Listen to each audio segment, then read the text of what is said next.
Oakwood Meadows looked like the kind of neighborhood you saw in glossy magazines. Trimmed hedges, spotless sidewalks, and a lake that sparkled under the afternoon sun. The Homeowners Association, HOA, made sure of it. Every flower bed had to be in place, every mailbox polished, every car parked just right. To outsiders, it was perfect. To insiders, it was strict.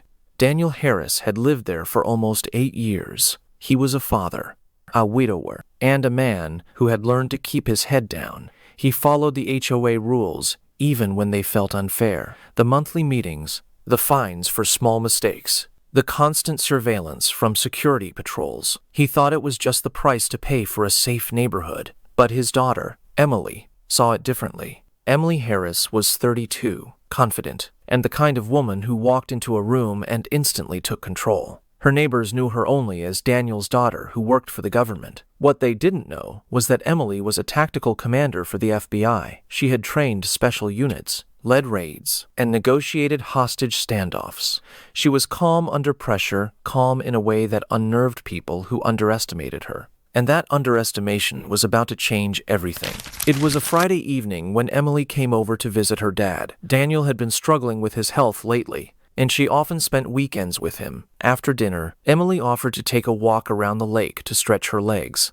She wore simple jeans, a jacket, and running shoes. Nothing about her screamed federal agent. She carried no badge, no weapon, just herself. As she walked along the lake, she noticed a black SUV circling the road slowly. Inside, 2 men wore dark polo shirts with HOA security printed in bold letters. One of them rolled down the window, watching her carefully. Emily ignored it. Neighborhood patrols were normal here. But when she turned down a quiet street, the SUV pulled up fast, cutting her off. A man jumped out, mid-40s, tall, with a shaved head and a badge that looked more like something from a costume shop than official gear. On his belt was a firearm. "You don't live here," he barked. "ID, now."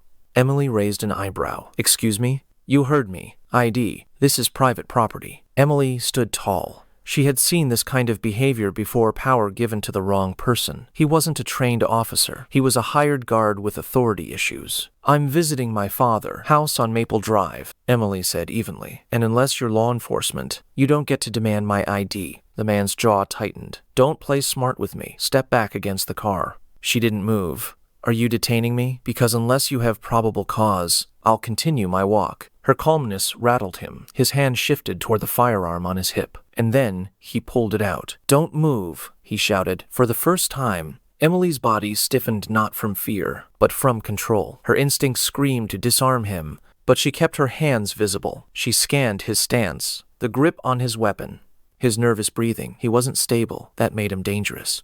A few neighbors peeked from their porches, whispering. Phones came out. The scene was unfolding like a movie. Emily's voice dropped into the tone she used during FBI. Raids calm, commanding, absolute. "Put the weapon down," she said. "You don't give me orders," the man snapped, his hands shaking slightly. "Look at your finger," she said sharply. "It's on the trigger. You're about to make a mistake that will ruin your life." The man blinked, startled by her authority. Another guard stepped out of the SUV, younger, less confident. "Mike, maybe don't." "Shut up," Mike barked, keeping his gun on Emily. Emily tilted her head slightly. "You think you're in control because you're holding a gun, but you're not. You're escalating a situation you don't understand." "Lady, you're trespassing." "No," she interrupted firmly. "I live here. I grew up here. And I've spent the last 10 years commanding federal tactical units. Do you really want to test me right now?" The younger guard froze. His eyes widened. "Wait, you're..." Emily reached slowly into her jacket pocket. The man tensed, but she pulled out a slim leather wallet. Inside, her FBI credentials. The shift in the air was immediate. Neighbors gasped. The younger guard stepped back. Mike's face drained of color. By now, more neighbors had gathered. Phones were recording. Someone shouted, "She's FBI." Daniel rushed down the street, his breath heavy. "Emily." He froze at the sight of the gun aimed at his daughter. "Dad, it's fine," Emily said, her voice steady.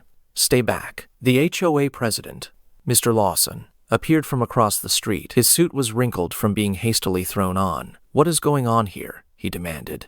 Emily turned to him. "Your so-called security just pulled a weapon on a federal officer in your neighborhood, without cause." Gasps rippled through the crowd. Cameras zoomed in closer. Lawson stammered, I'm sure this is a misunderstanding. Emily's eyes narrowed. A misunderstanding that could have ended with me shot dead on the street. Within minutes, real police sirens wailed in the distance. Officers arrived. Lights flashing, stepping between Emily and the guard. Emily calmly handed over her ID. Emily Harris, FBI Tactical Commander. The officer's demeanor shifted immediately. Respect, precision, professionalism. Mike, the guard, tried to explain. She didn't show ID. She was trespassing. But the younger guard shook his head. No, she told you. She warned you. You pulled first. The officers disarmed Mike, placing him in cuffs.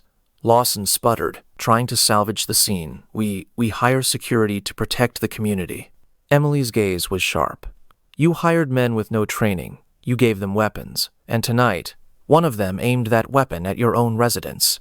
The neighbors, once silent, began to murmur angrily. Some shouted at Lawson. Others called for change. The perfect image of Oakwood Meadows was crumbling before everyone's eyes. That night, Emily sat with her father on the porch.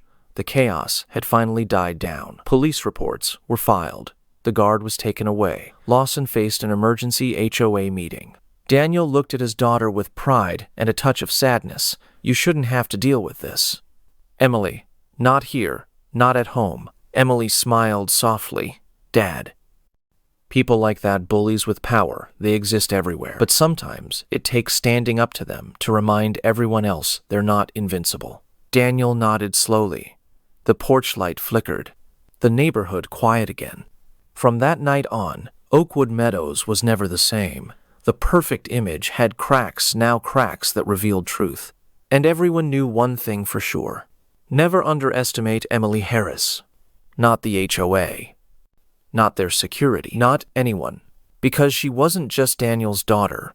She was a leader, a protector, and a commander who would never bow to fear. That night, Oakwood Meadows learned a bitter lesson. The manicured lawns, polished mailboxes, and the shimmering lake still remained, but the truth had been exposed.